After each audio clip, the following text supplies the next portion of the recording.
Hi there all. I've bought some stuff out today on the trolley just to talk about things that you'd put like in your first aid box or things to have handy when you've got sick or poorly ferrets.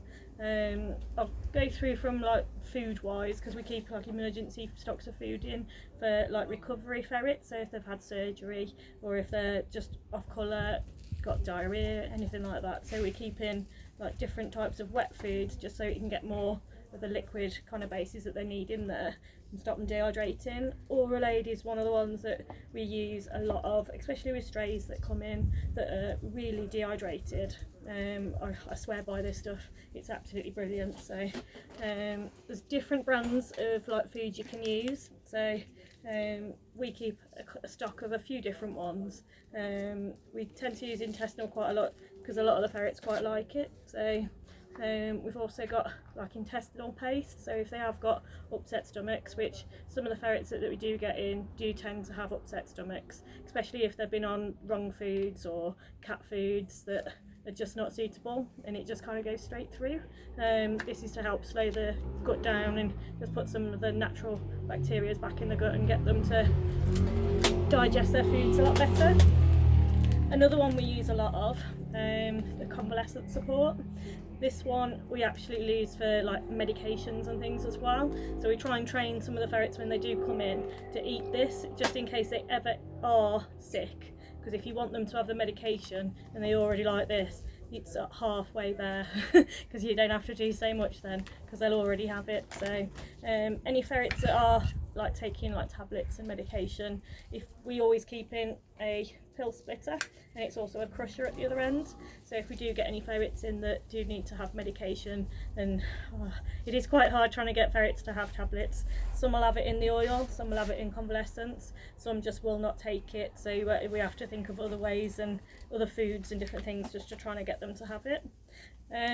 We also keep in stock liquid glucose, because especially with some of the older ferrets that get insulinomas, they can crash quite suddenly, and you just need something glucosey just to kind of put in their mouth and on their gums just to bring them back round. It's not a treatment, it's just literally just a quick fix, and then get them to your vet, find out if it is that, because there might be other reasons why they're low blood sugars. We do have a glucose meter in as well, we keep in. I don't expect everybody to have one in, it's just with your rescue we have one in, and that way we can, if we have an older ferret in and it is kind of displaying those kind of symptoms, we can then go to the vets with at least a couple of kind of readings just to give the vet a, you know, just basically a number on when it is low. And they are pretty accurate as well. It is a human one that we use, but it's the same as what the vets use at the moment as well. What we also keep in as well, it's like the calcium, so if we've got mums that have come in, this will help, and there's also like vitamin D and stuff in it, so it helps with them so they don't go really poorly with not having enough milk or calcium. We always keep like sterile gloves in as well, just in case there is something that's come in that is a bit like manky and needs kind of cleaning up, so wounds, things like that, just so you can keep your hands clean and also not spread anything onto the ferret that you might have touched somewhere else. We've got different type of nail cutters, and we tend to use the ferret oil a lot to help with doing the nails. Some of the ferrets that we're getting are just not used to it at all, so it takes them a little bit of time just to get used to the ferret oil. Also we keep in a thermometer and also the lubrication and stuff with it as well, just to try and make it a little bit easier for the ferret, because it just isn't very nice having something like that put up there, so you can keep some lubricant in as well. We don't use that very often, it is like on flat and really poorly ferrets that you think, hang on, if you're shivering, have you got a temperature, so then we tend to use it, otherwise we let the vets do it. So also we get ferrets in that are covered in ticks a lot, so we've got different packs with different kind of tick removers, so it depends what you're used to using. We keep a bit of all sorts in just because some of our volunteers have used to using different ones, so that's just a little varied kind of selection that you could use. You don't have to use all of those. We also keep in like stitch removers and things as well for some of the ferrets that are still got their stitches in. The vets do use dissolvable, but after a certain time, sometimes they just pull a little bit too much and it can make the ferret quite uncomfortable. We also keep in scissors, because just in case we need to do anything, bandages and things like that, and also some sterile clamps just in case there is something first aid wise that just needs immediate, you know, clamping off. It's very rare, it's not very often anything like that happens. We also keep in kitten milk, so if we do get any ferrets in that kind of need feeding, we've got the different types of feeders, and it just depends what age the ferrets are at.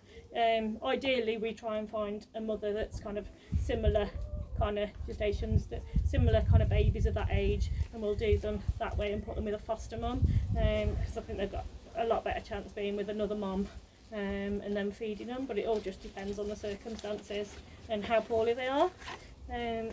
We also keep in scales, show the pet side rather than the food, just so we can actually weigh some of the ferrets, because some of them that do come in are quite sickly looking, and we do like daily weigh-ins just to make sure that they're actually putting weight on. If they're not putting weight on, then of course we need to look at that and chat with the vet again and just say what else can we do and why isn't the ferret putting on weight. Yeah, we keep these in too. These are for like really scared ferrets that are just not used to being handled. Some of them are quite bitey, so we keep these to hand, especially if we're going out for like strays and things like that that we've got to try and pick up. These are great because of course you're going to get a scared ferret that you like, what are you doing to me? So just saves your fingers. So yeah, we take those out with us. Sometimes it is like wild animals as well, because people think it's a ferret and it turns out that we're actually helping a wild pug get out that's stuck. So yeah, definitely take these with you, because you don't really know what you're going to. Or calling the professionals. Don't go yourself. We also keep things in for wounds, so we've got like solutions just to clean wounds and stuff, just general first aid, so we'll keep like pseudocreme in and things. They just help soothe. There is other different ones that you can keep in, but it all depends on what you can get hold of at the time. We do have like dressings and bandages, but ferrets don't tend to keep them on, but if it's just something in emergency, just to put something on just to stop it interfering before you can get to the vets, or pressure if you've got something that's bleeding quite badly.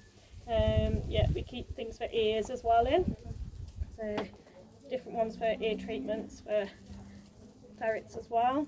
But a lot of the time if they have got ear infections, see we have got one of these in so we can kind of take a quick look, but you know, if there's something really bad down there that you can spot straight away, you get them to the vets as soon as you can. We do use cotton buds now and again, but they, you know, don't poke them down the ferret's ears. They are just generally for around the top areas of the ears, and you can, if you've got really good eyesight, you can actually see ear mites on them sometimes if you've just wiped and you can see the little white things on the wax moving. It is really hard to see, but you know, if once you've seen it, you'll know what you're looking at, because they're just like really creepy. So yeah, we also keep in heat pads, just for ferrets that are a bit poorly and they need something to curl up on. We have several covers for them, just because if they do mess on it, then you can still use it but with a different cover on. And we also keep in foil blankets as well, just in case, like first aid kind of things really. We'll use those as well. Although ferrets, if they're feeling better, yeah, it won't last very long, because it'll be like, oh, this is crinkly and it's really funny to play with. So we also keep in some of the pâtés and pastes and things like that. These also help, like doing nails and different things like that, and medication as well. It just depends on the ferret, because all the ferrets like different things. Some of them like some things more than others, so it's just kind of just trying it and just seeing which ones your ferrets like, and then keep them in stock just in case you ever need them. If there's anything that we've kind of missed, you can always point it out and just think, oh, because it might be something that I haven't got in my first aid kit, and I might go, oh, actually I'll keep that in, because you know it'd be really useful. So yeah, I'd appreciate that too. So alright then, see you later.